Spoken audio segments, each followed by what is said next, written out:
এই জুলাই সনদ বাস্তবায়নের জন্য আপনাদের সম্মতি প্রয়োজন। একজন ব্যক্তি সর্বোচ্চ 10 বছরের বেশি প্রধানমন্ত্রী থাকতে পারবেন না। প্রিয় দেশবাসী, আসসালামু আলাইকুম। জুলাই গণ অভ্যুত্থান জাতির ইতিহাসে এক অসাধারণ অর্জন। এটি অপ্রত্যাশিতভাবে জাতির জীবনে গণতন্ত্র, ন্যায় বিচার ও মানুষের অধিকার প্রতিষ্ঠার সুযোগ এনে দিয়েছে। এই লক্ষ্যে আমরা এর মধ্যে বেশ কিছু সংস্কার করেছি। আরও গভীর ও সুদূর প্রসারী সংস্কারের জন্য দেশের সকল রাজনৈতিক দলের ঐকমত্যের ভিত্তিতে জুলাই সনদ প্রণয়ন করেছে। এই জুলাই সনদ বাস্তবায়নের জন্য আপনাদের সম্মতি প্রয়োজন। এর জন্য গণভোটের আয়োজন করা হয়েছে। এই গণভোটে অংশ নিন, সনদে আপনার সম্মতি দেন। আগামী 12ই ফেব্রুয়ারি জাতীয় সংসদ নির্বাচনের দিনেই অনুষ্ঠিত হবে গণভোট।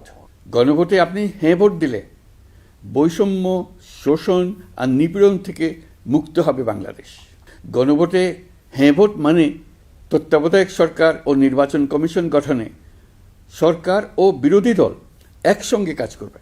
সরকার ইচ্ছামতো সংবিধান পরিবর্তন করতে পারবে না। গুরুত্বপূর্ণ পরিবর্তনের জন্য জনগণের সম্মতি নিতে হবে। এতে আরও বলা আছে, বিরোধী দল থেকে ডেপুটি স্পিকার ও সংসদের গুরুত্বপূর্ণ কমিটির সভাপতিরা নির্বাচিত হবেন। একজন ব্যক্তি সর্বোচ্চ 10 বছরের বেশি প্রধানমন্ত্রী থাকতে পারবেন না। বিচার ব্যবস্থা স্বাধীনভাবে কাজ করবে। সংসদে নারীদের প্রতিনিধিত্ব বাড়বে। ক্ষমতার ভারসাম্য রক্ষায় পার্লামেন্টে একটি উচ্চ কক্ষ গঠিত হবে। আপনার মৌলিক অধিকার আরও সুরক্ষিত হবে। রাষ্ট্রভাষা বাংলার পাশাপাশি অন্যান্য জাতিগোষ্ঠীর ভাষাও সাংবিধানিকভাবে স্বীকৃতি পাবে। দণ্ডপ্রাপ্ত অপরাধীকে রাষ্ট্রপতি ইচ্ছেমতো ক্ষমা করতে পারবেন না। সব ক্ষমতা একজন প্রধানমন্ত্রীর হাতে থাকবে এবং এরকম আরও কিছু গুরুত্বপূর্ণ প্রস্তাব এর মধ্যে রয়েছে।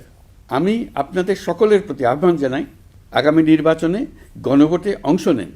রাষ্ট্রকে আপনার প্রত্যাশা মতো গড়ে তোলার জন্য হেঁতে সিল দেন। নতুন বাংলাদেশ গড়ার চাবি এখন আপনার হাতে। হেঁতে সিল দিলে নতুন বাংলাদেশ গড়ার দরজা খুলে যাবে। হেঁতে আপনি নিজে সিল দেন, আপনার পরিচিত সবাইকে সিল দিতে উদ্বুদ্ধ করুন এবং তাদেরকে ভোট কেন্দ্রে নিয়ে আসুন। দেশ পাল্টে দেন। ইনশাল্লাহ আমরা সবাই মিলে দেশ গড়ার এই সুযোগ নেব। মহান আল্লাহ আমাদের সহায় হন। ধন্যবাদ।